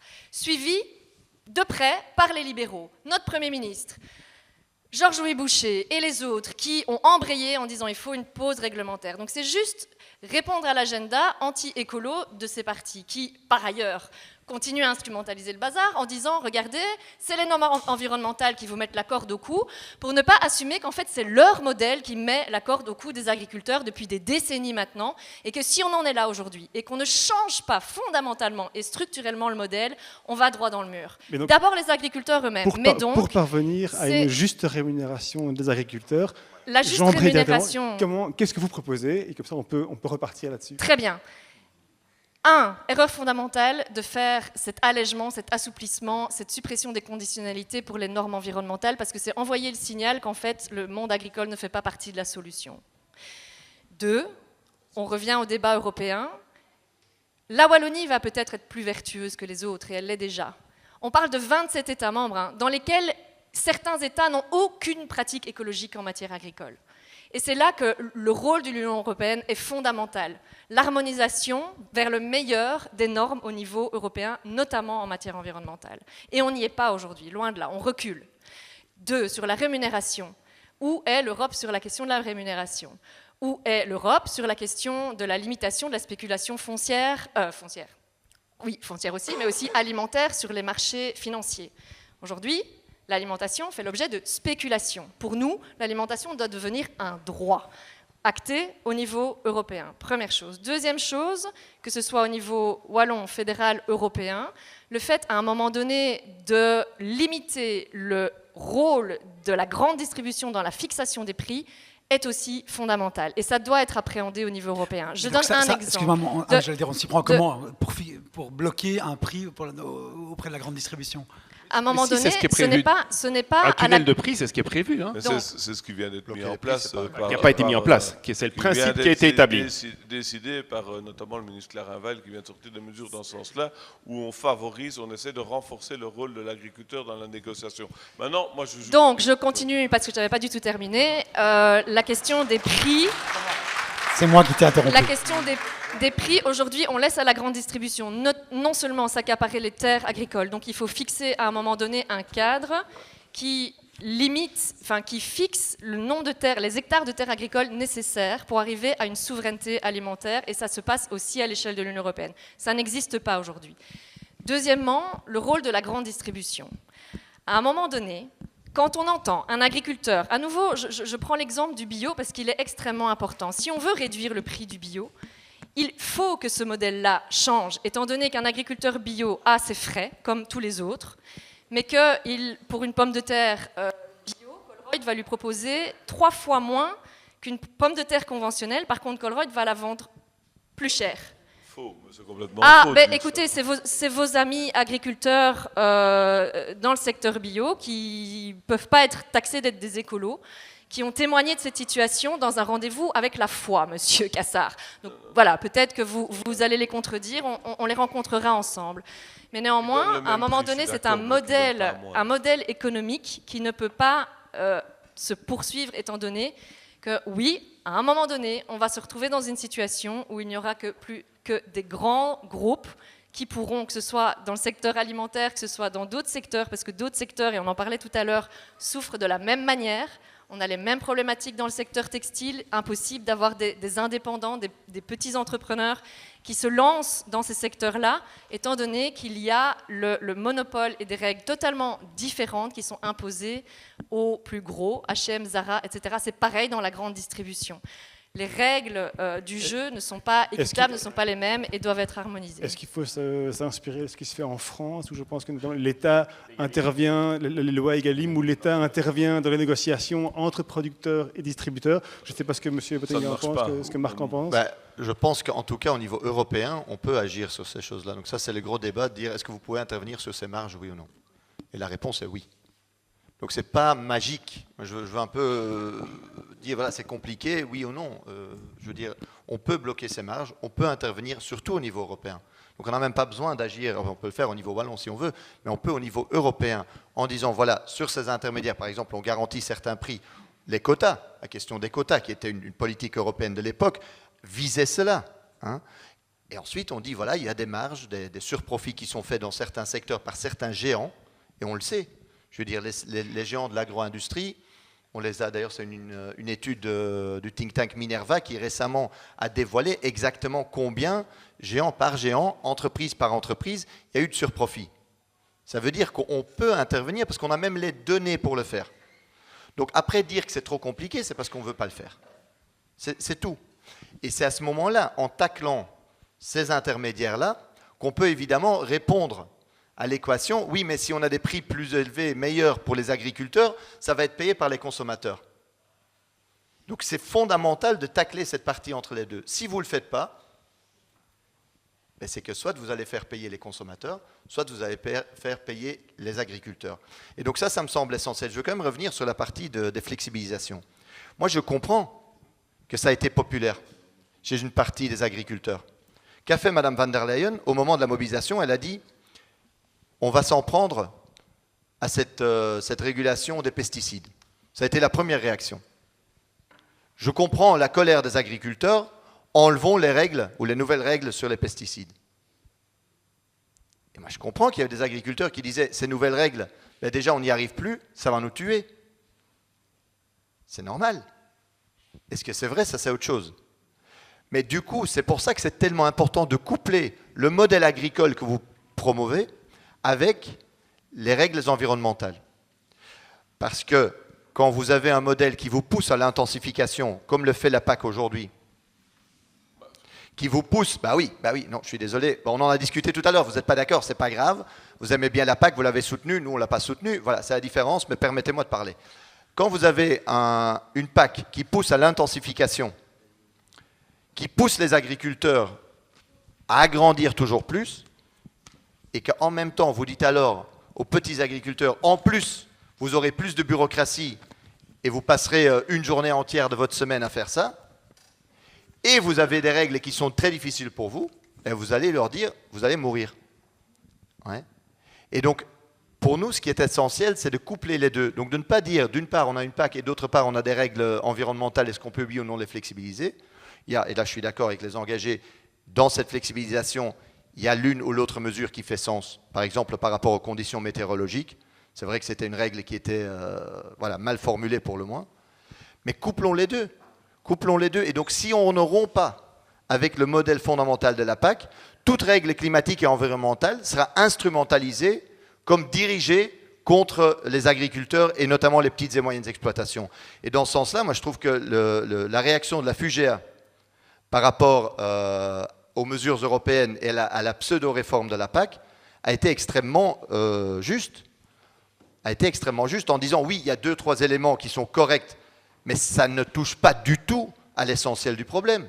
Ça ne répond pas du tout à ce que nous avons, et c'est surtout une réponse, parce qu'on tacle souvent les autres parties, mais c'est surtout une réponse au lobby de l'agro-industrie. Parce que c'est eux qui sont derrière. Peut-être une réaction d'Yvan, et puis on va clôturer le dossier de la PAC. Non, mais je rejoins le fait, j'ai juste essayé de manière un peu plus pédagogique de dire de quoi on parlait exactement avec 4 points. Je pense en effet que ces 4 points ne résolvent pas le problème, on est bien d'accord. Le problème, on doit le résoudre parce qu'aujourd'hui, on a un prix qui est insuffisant, qui est impacté par les marchés et par les marchés internationaux, et aujourd'hui, ce prix-là n'est pas suffisant pour passer le prix de revient. Et donc je pense qu'il y a un travail de fond à faire. Aujourd'hui, on a la compétence de le faire au niveau national. Le faire au niveau européen pour être encore plus efficace, on doit déconnecter le prix des matières premières agricoles du prix des marchés internationaux de Chicago. Point à la ligne. Je veux dire, c'est ça la réalité, c'est que comme ça qu'on le résoudra. Donc les 4 assouplissements ne sont pas une réponse adéquate à la problématique des agriculteurs. On est d'accord sur ce sujet-là. Maintenant, là où je ne suis pas d'accord, et voilà, on a une différence, c'est que je ne pense pas qu'on arrivera à réguler les marges de toutes les sociétés, de toute la chaîne agroalimentaire en disant qu'elles font des surprofits et définir pour chaque vous parliez d'instaurer des prix minimums, par exemple. Je parle de prix minimum à l'achat sur les matières premières agricoles, par filière, définir un prix minimum, un tunnel de prix parce que simplement, vendre à perte est illégal dans tous les secteurs. Il n'y a pas de raison que vendre à perte soit autorisé au niveau des agriculteurs, simplement parce que le marché de Chicago arrive à un prix qui n'est pas faisable pour nos agriculteurs ici. Donc je dis simplement qu'on ne doit pas... Ça me permet d'embrayer sur une question qu'on a reçue plusieurs fois, qui est une incompréhension du consommateur sur la raison de ces traités de libre-échange internationaux. Si on les signe, c'est qu'ils ont bien une raison. Et de quelle manière est-ce que, on vous laissera tous la parole, de quelle manière est-ce qu'on pourrait déjà expliquer le pourquoi et surtout comment les améliorer pour justement répondre à ces questions du juste prix, qui le juste prix ne va pas se régler au niveau wallon. Le juste prix, on est sur un niveau international. Parce qu'en plus, il y a une sorte de double concurrence. Quelque part, on progresse avec des réglementations environnementales et quelque part, on ouvre l'importation à des produits qui ne sont pas soumis à cette réglementation. Donc, il y a la question du prix et des règles du jeu dans lequel on joue. Et effectivement, comment encadrer cette mise en concurrence frontale qu'implique les traités internationaux? Tout à fait. Mais je crois que l'ensemble des partis aujourd'hui reconnaissent que le libre-échange n'était pas assez cadré. Et aujourd'hui, il y a... Alors, comment ? Allez-y, on passera. Non, mais le libre-échange n'était pas assez cadré. On n'a pas mis assez en avant l'obligation, depuis 40 ans, d'avoir de la réciprocité au niveau des normes que l'on doit respecter. Aujourd'hui, on a un argument supplémentaire. De clause miroir, ça veut dire qu'on veut les mêmes. Oui, voilà. Aujourd'hui, c'est clair, chez nous en tout cas, et je pense que les autres aussi, il faut être honnête, qu'on impose via les clauses miroirs, c'est-à-dire que pour accéder à notre marché auquel nos producteurs ont accès, mais les producteurs des autres continents avec qui on fait des accords doivent respecter les mêmes normes. Ça me paraît être la base fondamentale. Deuxièmement, je crois qu'on a un argument aujourd'hui avec la problématique environnementale, de dire que s'il y a un déplacement de marchandises et que ça vient de pays où les conditions écologiques sont moins bonnes que chez nous, on doit pouvoir mettre à l'entrée des taxes CO2 qui doivent compenser ces compensations. Et c'est comme ça, à mon avis, que l'on peut revaloriser le prix sur le marché intérieur en ayant plus cette concurrence déloyale. C'est un des éléments, parce que je suis désolé, hein, les théories, et bon, je veux dire, il y a beaucoup de gens qui parlent dans ce sens-là, de dire qu'on ne peut pas vendre à perte, et les théories de dire le prix doit couvrir au minimum le coût de production, c'est bien beau d'un point de vue intellectuel, mais d'un point de vue pratique. Moi, je suis agriculteur.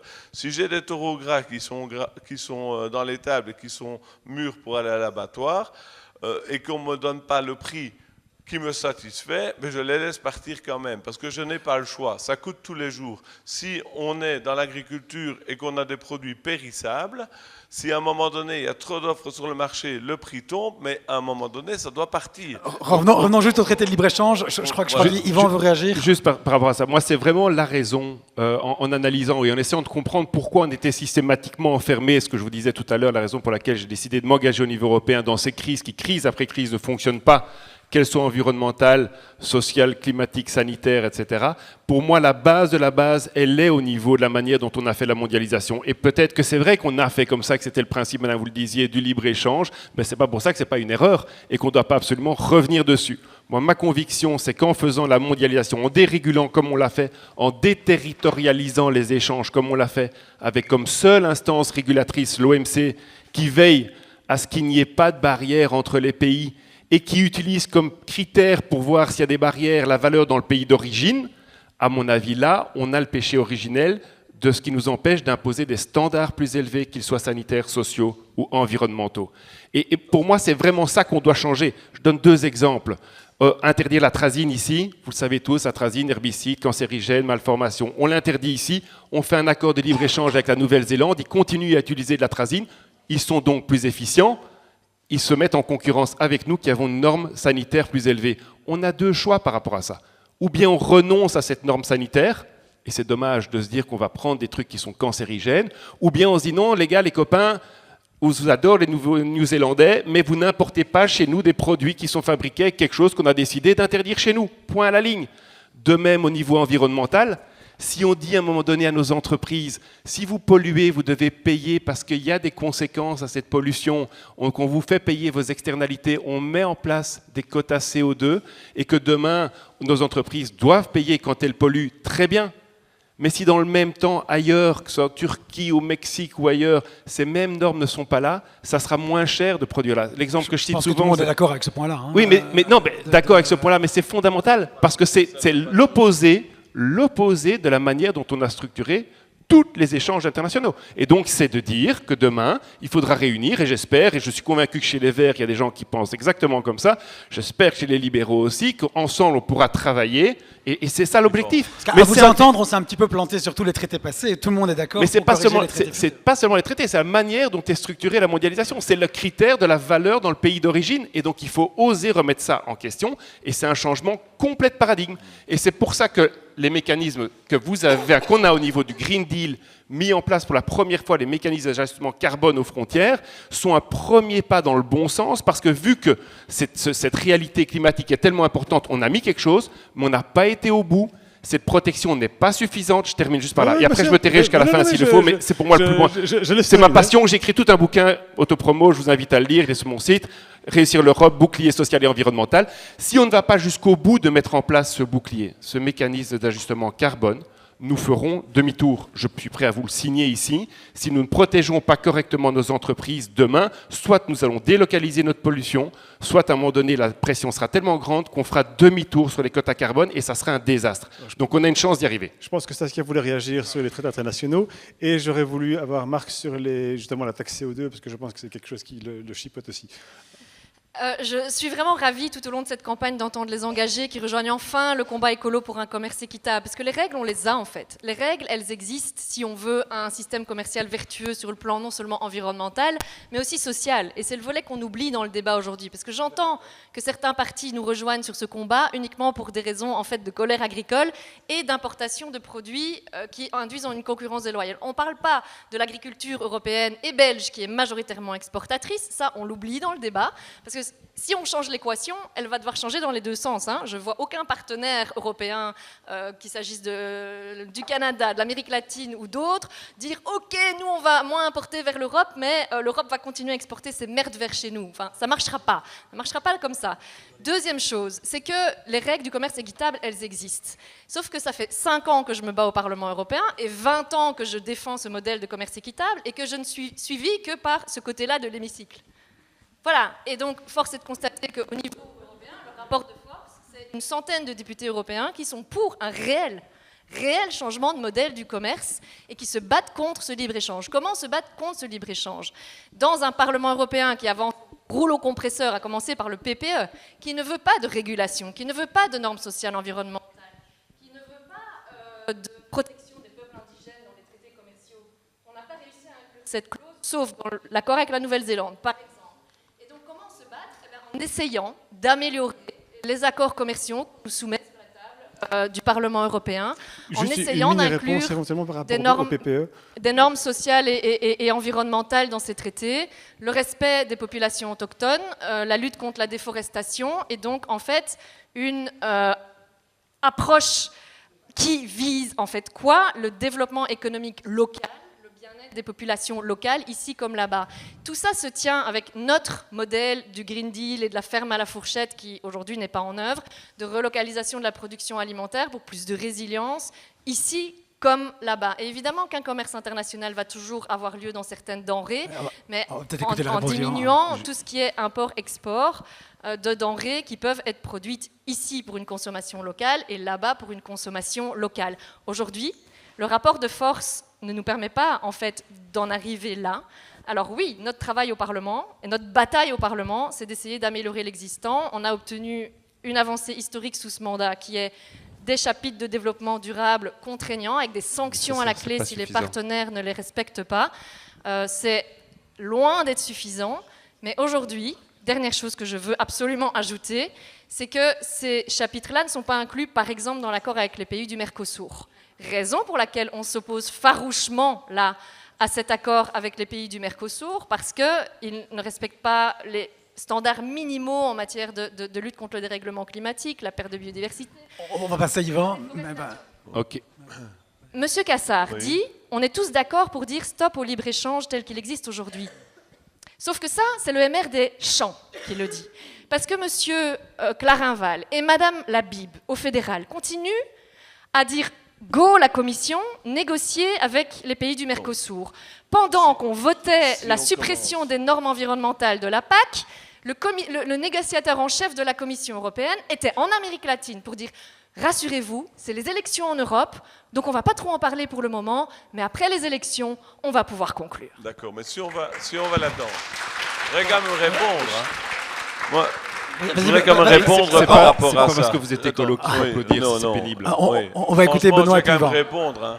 L'accord sur la Nouvelle-Zélande, l'accord avec la Nouvelle-Zélande, on écoute Benoît, Colonne a voté, le PPE, les libéraux n'ont pas voté, hein, par exemple. Donc ça, c'est quand même. Je pense qu'il y a une tendance générale, et je ne voudrais pas qu'on tombe l'hypocrisie. dans la mesquinerie. Moi, je suis fatigué, je suis membre du Parti libéral. On dit toujours l'ultralibéralisme, etc. Le MR, je suis désolé, c'est pas l'ultralibéralisme. Hein. Il ne faut pas confondre les choses. Hein. Non, là, on va rentrer dans un débat plus compliqué. On va Au peut-être. niveau européen, les groupes, que ce soit les PPE, les socialistes et moins les libéraux, ont tous signé ces accords depuis 40 ans, qui ont aussi amené des choses positives. Il ne faut pas non plus dire que tout accord de libre-échange est mauvais. Quand j'entends ça, ce que dire on exporte nos mers, c'est pas vrai. On exporte des produits qui sont de bonne qualité, pour lesquels on est performant. Hein, C'est entendu, on va peut-être écouter la réponse d'Yvan. Mais non, mais à un moment donné, il faut arrêter de tomber dans le dogmatisme. Ah, pardon, On a excuse-moi. parlé. Si- Je veux encore ajouter un truc par rapport à la déforestation. taxe, Je veux encore ajouter un truc par rapport à la déforestation. La déforestation, c'est très bien qu'on s'engage à ne plus importer autant de soja d'Amérique du Sud, etc. Moi, je suis vraiment partisan de ça, et je suis partisan qu'on reproduise plus nous-mêmes nos protéines végétales en Europe, et c'est dans notre programme aussi. Mais il faut bien se rendre compte qu'il faut plus raisonner non plus dans une bulle. Parce que aujourd'hui, par exemple, on importe environ 35 millions de tonnes du soja d'Amérique du Sud. Ok, c'est assez stable, et compte tenu des normes, ça restera stable. Mais entre 2010 et 2023, les importations chinoises d'Amérique du Sud, de soja qui viennent, quelles que soient les normes d'Amérique du Sud, sont passées de 10 millions de tonnes à 100 millions de tonnes. Donc moi, je veux bien qu'on soit strict en Europe, qu'on essaie d'évoluer en Europe, mais il faut rester cohérent. Si c'est pour que les autres fassent autrement que nous et puis nous exportent de leurs marchandises, ça ne va pas non plus. Donc il faut commencer à raisonner de manière globale et arrêter de dire l'agriculture locale, c'est l'agriculture du village, etc.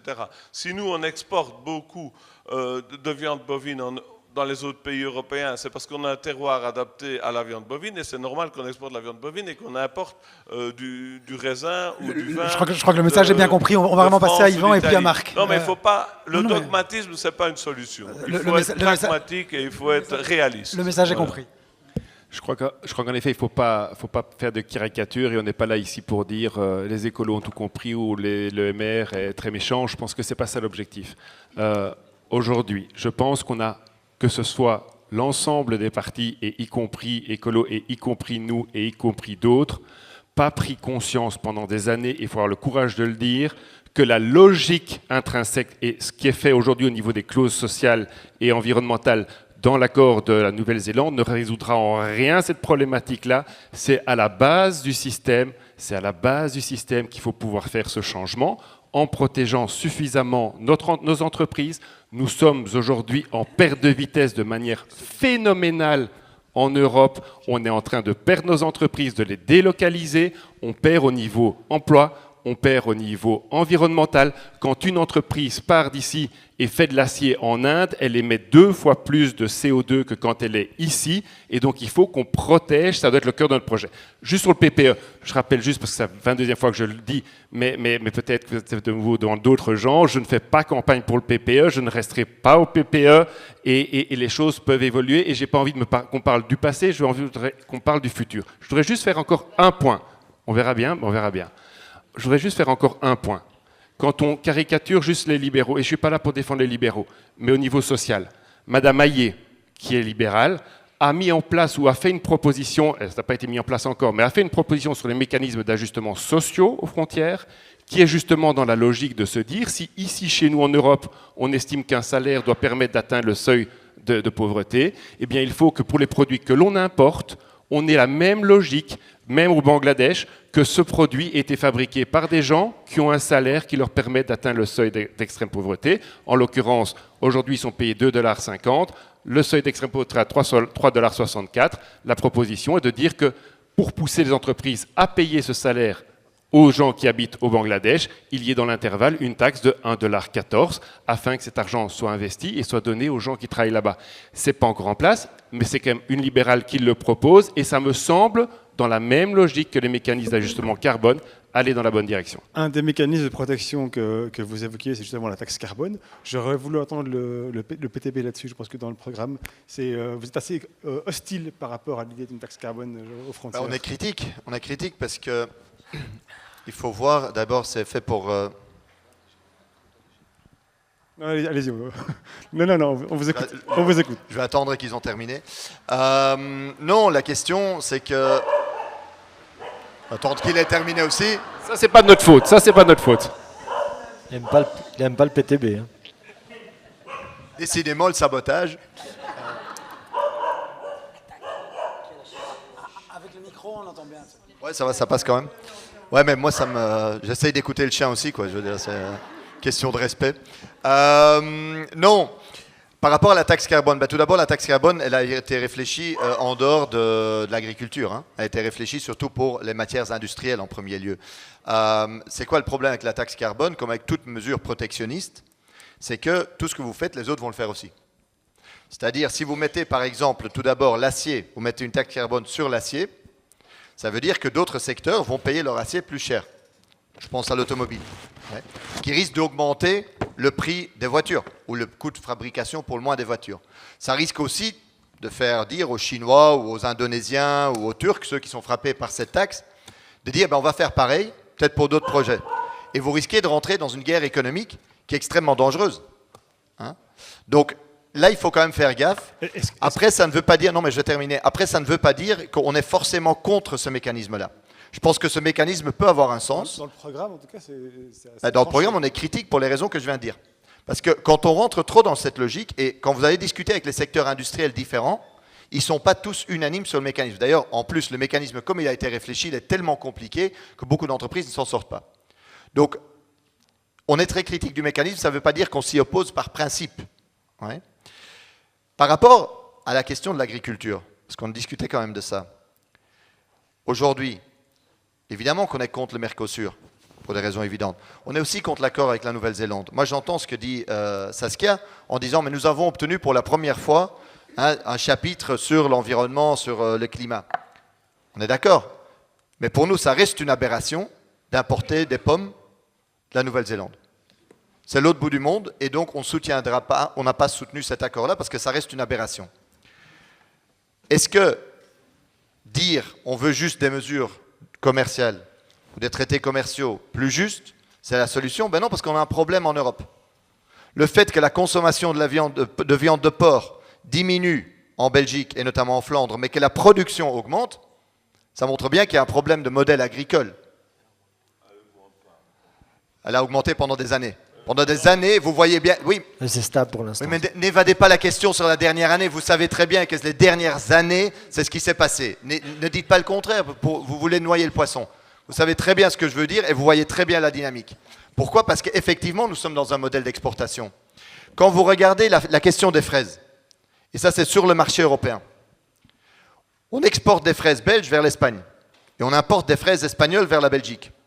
Ces fraises espagnoles poussent dans le sud de l'Espagne, sont envoyées vers le nord de l'Espagne pour être emballées, renvoyées vers le sud pour être ensuite envoyées en Belgique. Ça, c'est un modèle sur le marché européen. Un modèle agricole sur le marché européen qui ne tient pas. Donc oui, pour un commerce international plus équitable. Mais revoyons aussi le modèle de production en Belgique et en Union européenne sur le marché européen. Est-ce que ça veut dire qu'il faudrait arrêter d'importer ce qu'on est capable de produire nous-mêmes? Et je voulais avoir la réponse de Fabrice aussi là-dessus. Pour être très clair, moi je pense qu'effectivement, il faut encourager très clairement, et notamment pour l'agriculture, et je ne dis pas ça, c'est pour ça que je faisais la différence assez fortement entre l'industrie et l'agriculture, parce que je pense que c'est deux secteurs très différents. Et je pense qu'au niveau commercial notamment, et au niveau du marché intérieur, nous avons besoin de règles spécifiques pour l'agriculture qui limitent, soit on dit on limite les importations mais bon, l'Espagne c'est compliqué sur le marché européen, on peut y réfléchir. Mais en tout cas, on encourage d'abord la production pour le local.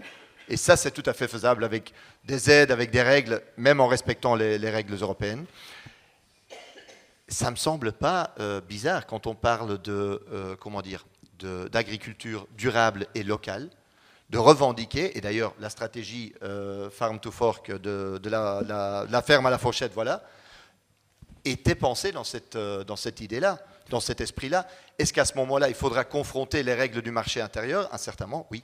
Fabrice, vous pensez aussi qu'il faudrait arrêter d'importer certains produits qu'on sait produire nous-mêmes, oui, les d'accord, interdire? ça c'est important, mais je pense qu'on parle toujours du libre-échange. Est-ce qu'on ne parlerait pas plutôt du juste échange et avoir justement des règles beaucoup plus... Oui, tu l'as dit, mais tout le monde l'a dit, mais moi j'ai pas pu parler. Jusqu'à maintenant, on a dit tais-toi, vous êtes en train de vous battre, et les gens qui sont ici n'ont pas envie d'avoir des bagarres. Vous êtes en train de vous battre, nous, chez des filles, c'est très simple, on est nulle part. Hein, alors on a tout à dire et rien à dire. Mais ce qu'on veut, c'est quand même avoir un juste échange. Hein, on est dans la balance pour l'instant import-export, on vient de le dire. On ne peut pas non plus dire on arrête tout du jour au lendemain. Il y a mon ami Guy Franck qui est là-bas. Il n'y a pas longtemps, j'ai été voir ce qu'on fait de l'excédent de notre production de lait. On fait de la poudre de lait, on l'envoie en Afrique. Et puis là-bas, ils vendent un lait, hein, ça s'appelle, je ne sais plus la marque du lait, enfin, qu'ils vendent là-bas. Ces petits agriculteurs sont en train de mourir parce qu'ils se disent ces salopards de gens en Europe sont en train d'inonder de lait. Et c'est pas du tout. On envoie de la poudre de lait et eux mettent de l'huile de palme et ils font des petits trucs, des berlingots de lait. Ça ressemble plus du tout à du lait. Donc je pense qu'il y a des choses à voir dans le juste, mais pas dans le libre-échange. Il faut qu'on soit juste, que là-bas ils fassent leur lait pour chez eux et que nous on fasse du lait pour chez nous. Hein, on parlait des quotas. Pourquoi pas, hein, certainement, le prix maintenant, il est décidé. On en parlait à Chicago, c'est de la spéculation. On ne favorise plus le travail, on favorise la spéculation. Bientôt, il n'y a plus personne qui va travailler. Ce sera des usines, je ne sais pas ce qu'on va manger demain. Donc voilà, c'est un peu mon coup de gueule. Yvan, bref. Juste très, très rapidement. Donc on est pour une exception agricole et je pense que c'est, en effet, l'agriculture est un bien spécifique. Au niveau du marché intérieur, au contraire, je pense qu'on a besoin de plus de marché intérieur. Et aujourd'hui, je voudrais juste quand même attirer l'attention. J'étais encore hier chez John Cockerill sur la vraie problématique qu'on a en Europe aujourd'hui. John Cockerill, qui est quand même super important, entre autres au niveau de l'électrolyse, etc., etc. Et donc pour la transition, on a un vrai problème de marché européen qui est en train de se refermer, avec des Allemands qui refusent d'acheter européens, qui préfèrent acheter chinois avec une prise de pouvoir chinoise et une dépendance. Et je vous invite juste à lire les discours de Xi Jinping qui dit clairement il faut qu'on augmente la dépendance européenne parce qu'on les a alors à la main, on est capable de leur faire ce qu'on veut. Je pense que c'est un vrai problème et on doit vraiment trouver le moyen de convaincre nos collègues allemands de voir comment est-ce que demain il peut y avoir, si pas une préférence européenne, en tout cas sur des secteurs stratégiques comme celui de l'électrolyse.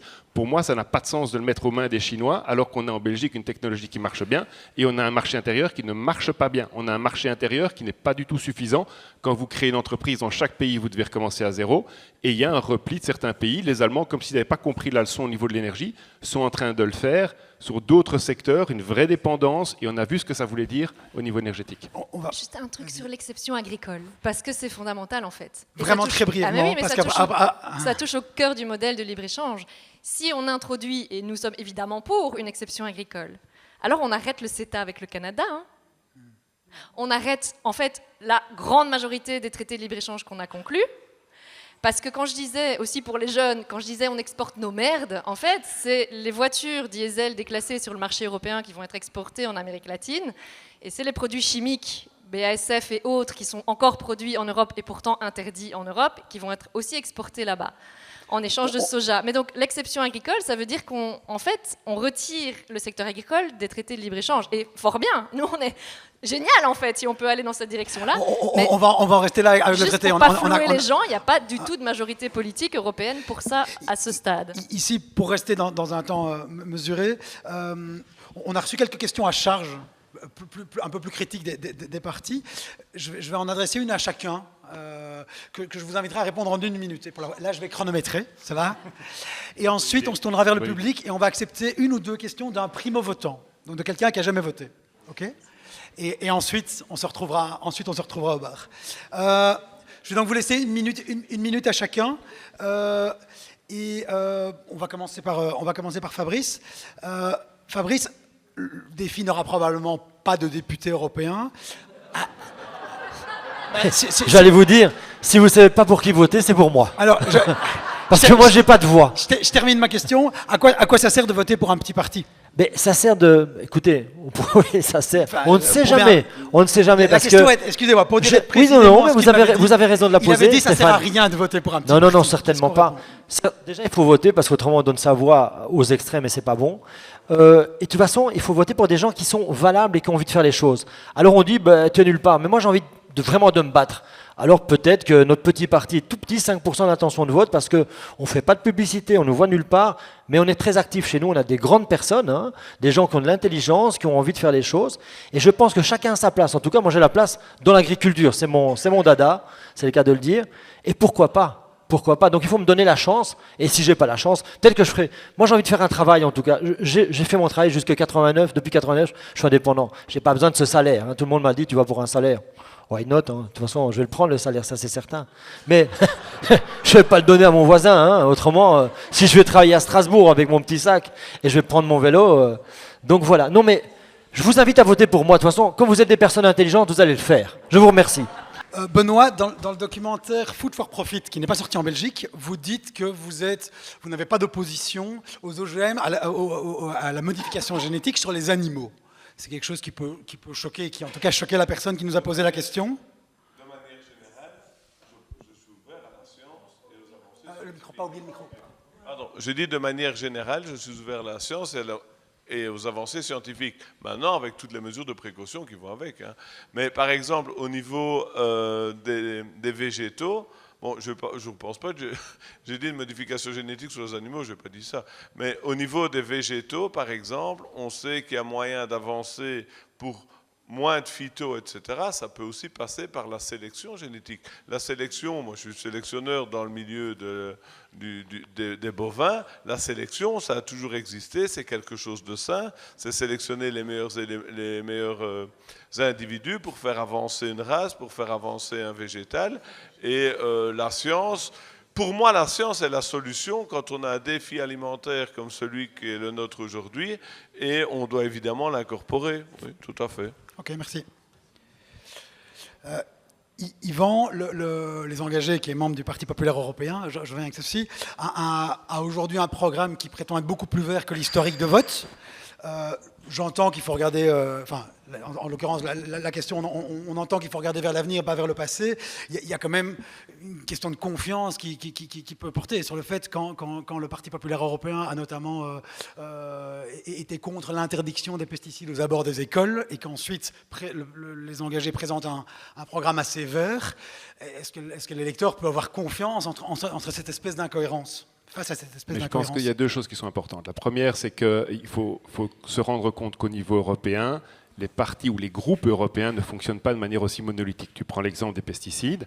Benoît Luggen a voté pour l'amendement écolo de l'interdiction des pesticides, enfin la diminution de 50% des pesticides pour 2030. Cet amendement n'a pas été retenu. Il a donc voté pour la diminution des pesticides pour 2035, contrairement à écolo et aux extrêmes. Et ça n'a pas pu passer parce que trop se sont opposés à cette question-là, ce qui fait qu'on va devoir attendre la prochaine mandature et qu'au plus tôt on aura cette diminution pour 2038, 2040, et donc je pense que c'est plutôt nos collègues qui auraient dû voter pour la diminution des pesticides. Donc pour cet exemple concret des pesticides, au contraire du PPE, soit, mais très pratiquement et très pragmatiquement, nous avons voté de manière hyper progressiste sur la diminution des pesticides. Maintenant, il y a d'autres votes sur lesquels je ne suis peut-être pas 100% aligné avec ce qui a été le passé, mais en tout cas dans cet exemple-là très concret. Okay, merci. Pour demain, pour demain, je ne sais pas, les groupes se font au lendemain des élections, et nous n'irons pas dans un groupe où il y a des accointances avec les extrêmes, entre autres. Et aujourd'hui, même Renew devra faire un peu de nettoyage, parce que voilà, il y a un petit souci chez Renew, mais on ne va pas parler du passé, on va voir ce qui va se passer à partir du 10 juin, et moi j'appliquerai 100% le programme des engagés. Je voterai comme les engagés. Saskia, hier il y a eu un sondage dans le journal Le Soir, Écolo est à 8% en Wallonie, les gens en ont marre du langage écologique d'écolo. C'est ça le message à retenir ? Je pense qu'il y a en tout cas depuis des mois une trame de fond sur le fait qu'en fait l'urgence climatique n'est plus et qu'on pourrait se permettre le luxe d'une pause réglementaire. Et oui, l'avancée des questions de transition écologique, qu'elles soient portées par Écolo ou par d'autres ministres d'ailleurs, hein, et qui font partie d'accords de gouvernement, amène du changement. Et ce changement, on l'a dit pour la PAC, et c'est vrai pour tous les secteurs, doit être accompagné de mesures sociales pour rendre les choix écologiques moins chers, mais aussi pour faire en sorte que les alternatives soient développées. Et là, Écolo n'est pas seul à porter ces changements. Il faut aussi que les autres secteurs suivent et que les alternatives soient mises en place, que les investissements et que l'argent nécessaire soient mis sur la table dans les différents gouvernements pour arriver à porter cette transition. Mais évidemment, Écolo est la cible, et on le voit bien en campagne, hein. Le PS revient à Bruxelles sur le plan Good Move qui a été validé en gouvernement. Donc moi, ça m'inquiète terriblement, puisque tu me demandes un peu mon sentiment par rapport au sondage. Je suis terriblement inquiète parce que le fait que Écolo diminuerait au lendemain du 9 juin, ça signifie pour moi une pause réglementaire dans les mesures environnementales pendant les 5 prochaines années. Merci. Et ça, on le sait par rapport à tout le débat qui a été porté aujourd'hui, la question de l'agroécologie, de la stratégie... Je vais t'interrompre pour rester sur la minute pour tout le monde. Ok, juste une chose, parce que Yvan n'est pas Benoît, mais Benoît Ludgen a voté contre l'exclusion crèches, écoles, hôpitaux pour la question des pesticides. Ici, on n'est plus là, dans l'échange. Je vais m'adresser à Marc. Après, il y a le bar. Je vais faire la pub pour le bar où on pourra échanger. Marc, dans le programme du PTB, là, on revient sur la première question qui était l'accès à la terre. Il y a la volonté d'offrir un droit de priorité, un droit de préemption à l'État pour acheter des terres agricoles. Ce message-là, il est inaudible pour la grande majorité des agriculteurs. Comment on peut défendre ça si les supposés bénéficiaires sont eux-mêmes à dire non, on n'en veut pas? Non, la question de ça, du droit de préemption, il a à voir contre la spéculation que nous voyons aujourd'hui. Donc ce n'est pas du tout l'idée de dire on va acheter ça et ne pas le donner aux petites et moyennes exploitations. Ça, c'est pas la question. La question, c'est justement ce qu'on a discuté tout à l'heure, c'est qu'on se trouve aujourd'hui dans une situation où souvent, ce sont des grands groupes de supermarchés, par exemple récemment, qui achètent énormément de terres et d'hectares.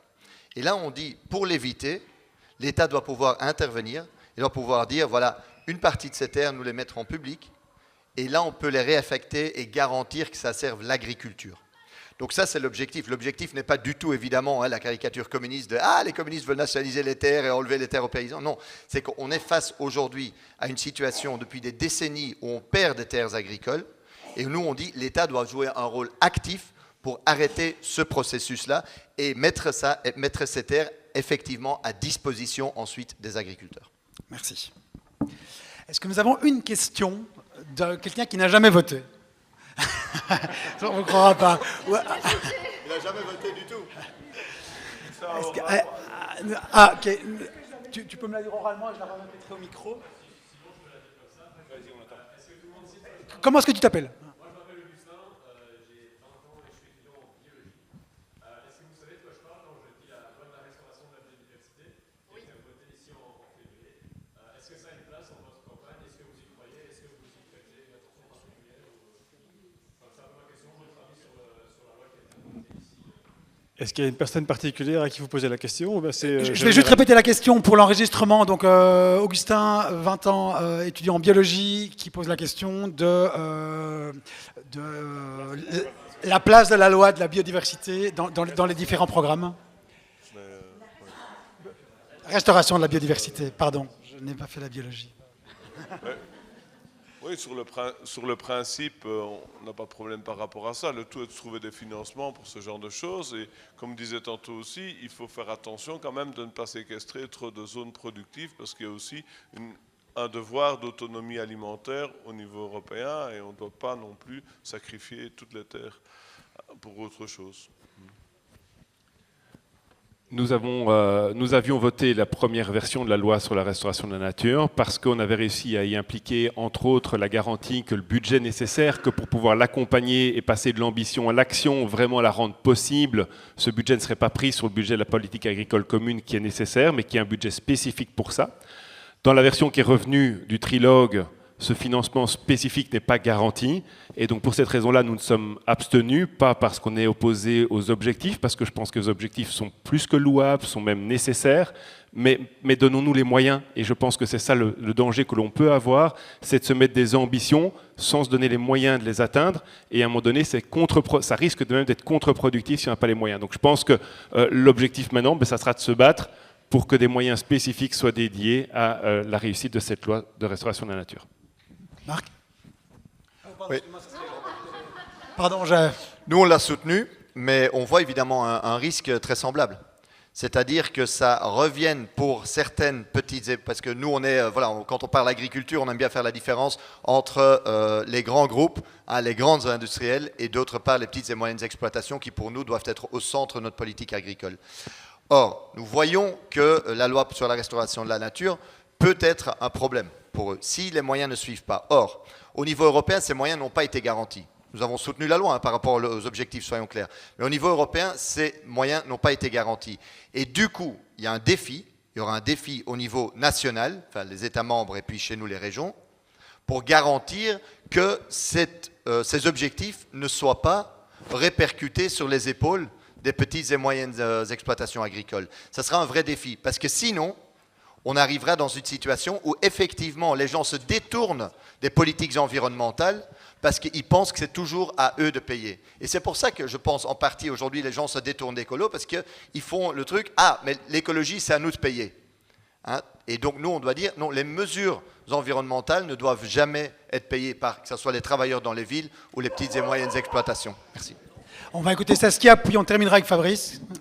Merci Augustin pour cette question. La loi de restauration de la nature, elle est fondamentale dans le programme d'écolo parce que c'est le pendant de la loi climat, mais sur le volet biodiversité, c'est tout aussi important de restaurer, j'allais dire préserver, mais c'est restaurer la biodiversité face à 85% des terres de la nature qui est dégradée aujourd'hui en Europe. Et si on veut vraiment protéger les véritables garants de notre souveraineté alimentaire et de notre alimentation, c'est les insectes pollinisateurs, et faire en sorte qu'ils reviennent et qu'ils assurent notre survie sur Terre, eh bien, c'est aussi adopter une loi forte en matière de restauration de la nature, qui ne l'est pas assez aujourd'hui, mais qui pour nous est un pied dans la porte, une avancée. Au moins elle fixe un cadre contraignant pour les États membres, là où il n'y avait pas de contraintes en matière de restauration de la biodiversité avant.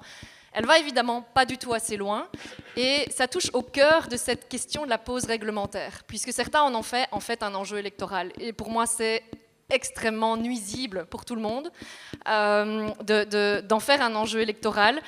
Cette pause réglementaire et cet appel à la pause qui n'a pas encore eu lieu avec la loi, mais qui pourrait l'être, parce que c'est le 17 juin qu'au niveau des États membres va se décider la toute dernière décision de l'adopter ou non. Et il semblerait qu'en coulisses, notre Premier ministre joue un sale jeu pour faire définitivement capoter cette loi.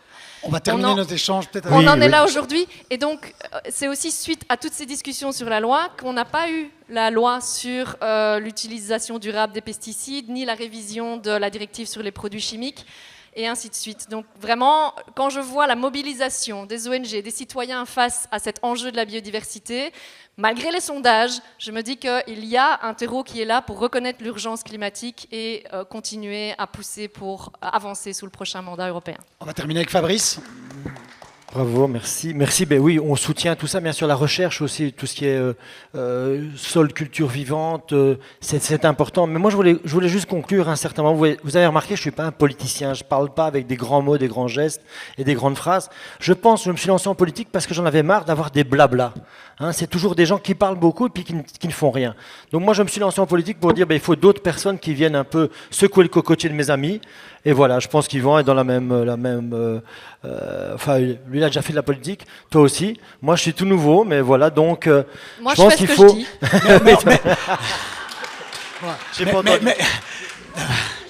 Oui, voilà, il y a au moins quelqu'un qui fait ce qu'il dit, c'est déjà pas mal. Mais je pense que chaque fois, avant les élections, on entend beaucoup de choses, et puis après on se dit, on est déçu. Donc voilà, je pense qu'il faut aller voir les programmes, et puis chacun est peut-être bon, mauvais, j'en sais rien. À vous de voir. Merci beaucoup. Merci à tous.